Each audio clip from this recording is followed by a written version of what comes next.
क्या आपने कभी ऐसा महसूस किया है कि शादी के बाद आपकी पहचान धीरे धीरे कहीं खो गई है?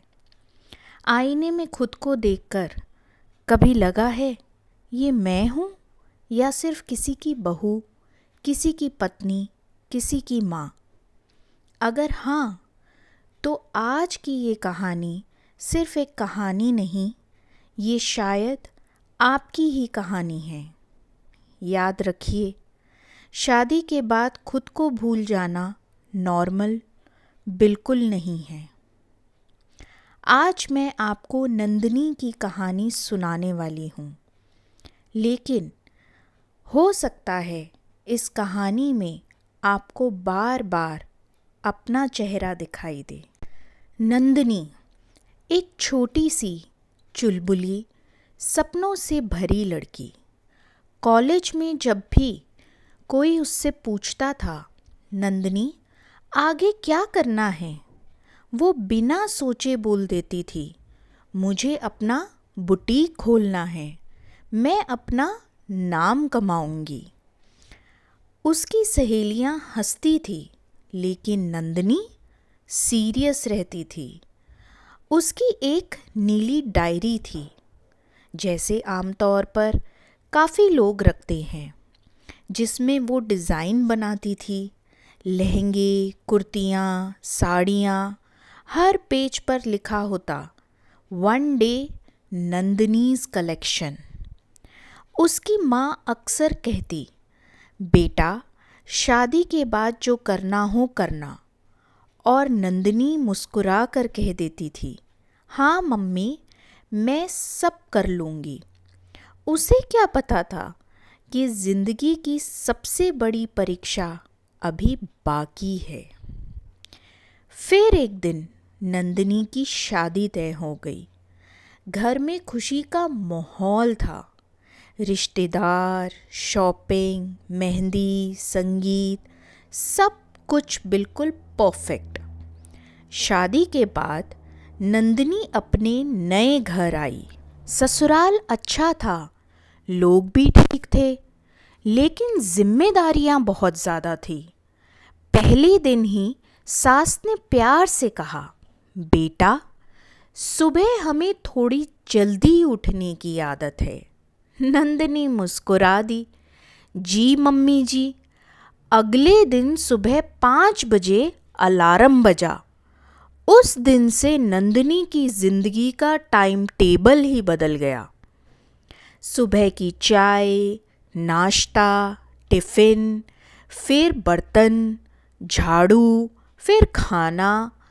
दिन भर काम करते करते कब शाम हो जाती उसे खुद पता नहीं चलता।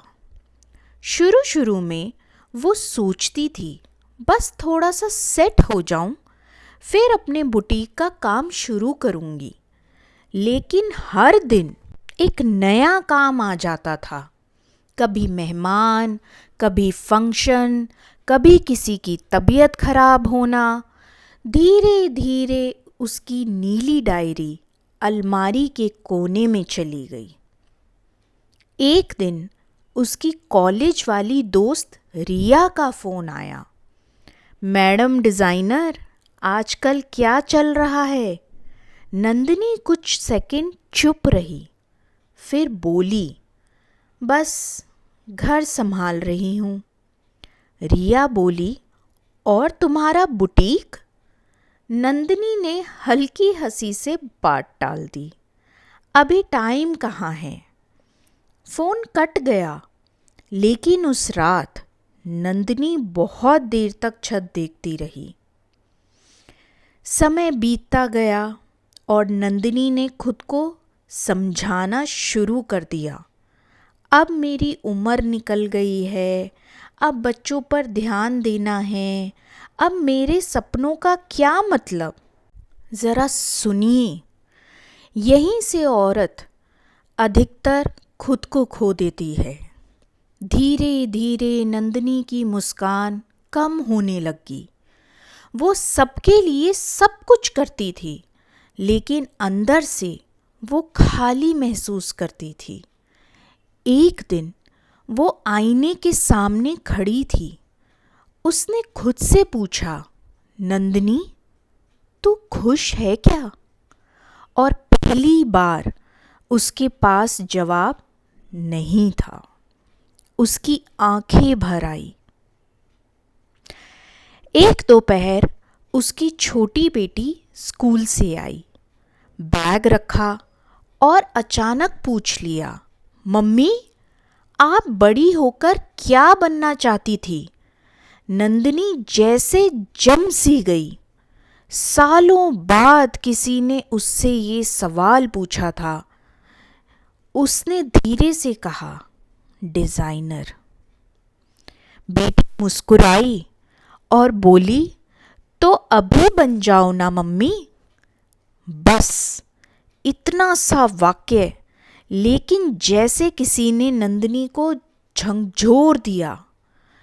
उस रात सबके सो जाने के बाद नंदिनी चुपचाप अलमारी के पास गई और सालों बाद अपनी नीली डायरी निकाली। धूल जमी थी, लेकिन सपने अब भी जिंदा थे। बस फिर क्या था? नंदिनी ने कोई बड़ा ऐलान नहीं किया। उसने बस छोटे कदम उठाए, रोज कुछ समय अपने लिए निकाला, चाहे वो 30 मिनट का ही क्यों ना हो। पुराने कपड़ों पर अपनी प्रैक्टिस करनी शुरू कर दी। मोबाइल से फोटो पोस्ट करने शुरू किए। ऐसे उसने अपनी शुरुआत में छोटे छोटे कदम बढ़ाना शुरू किया। लोग बोले, अब इस उम्र में ये क्या कर रही है? घर पर ध्यान दो, वो कौन देखेगा? ये सब टाइम पास है। कुछ नहीं। लेकिन इस बार नंदिनी रुकी नहीं, क्योंकि अब उसे समझ आ गया था, अगर अभी नहीं तो कभी नहीं। धीरे धीरे उसके डिज़ाइन लोगों को पसंद आने लगे। पहला ऑर्डर भी आ गया, फिर दूसरा, फिर तीसरा। उस दिन सालों बाद नंदिनी दिल से मुस्कुराई। आज नंदिनी सुपरस्टार तो नहीं है, लेकिन उसकी अपनी एक पहचान है, उसकी अपनी कमाई है, उसकी आंखों में फिर वो चमक है, और सबसे ज़रूरी, अब वो खुद को नहीं भूली है। अगर आप ये सुन रही हैं तो खुद से ज़रा पूछिए, क्या आपने भी खुद को कहीं पीछे छोड़ दिया है?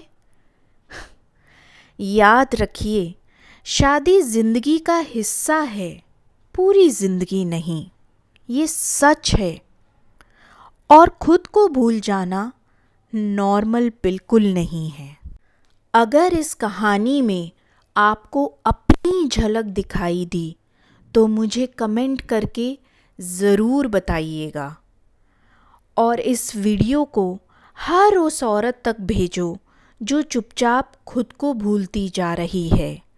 अगर आपके एक शेयर करने से किसी दूसरी औरत की ज़िंदगी बदल सकती है, तो हम ये छोटा सा कदम क्यों ना उठाएं। मैंने कई लोगों को मजाक मजाक में बहुत बार कहते सुना है कि एक औरत ही एक औरत की सबसे बड़ी दुश्मन होती है।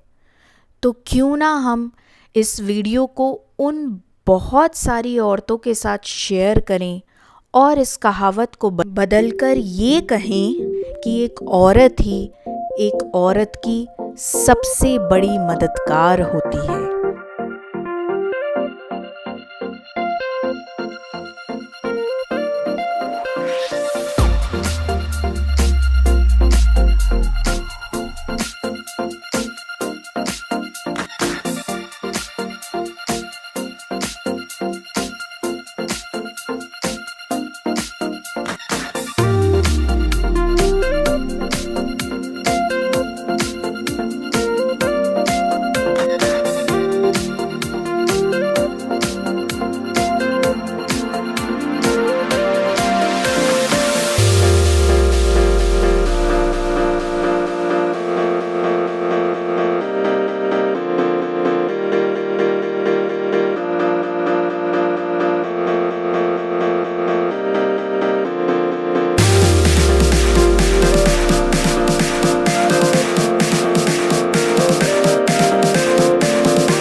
चलिए मिलते हैं फिर नेक्स्ट वीडियो में एक और नई लाइफ बाइट के साथ। Till then, stay happy and stay safe.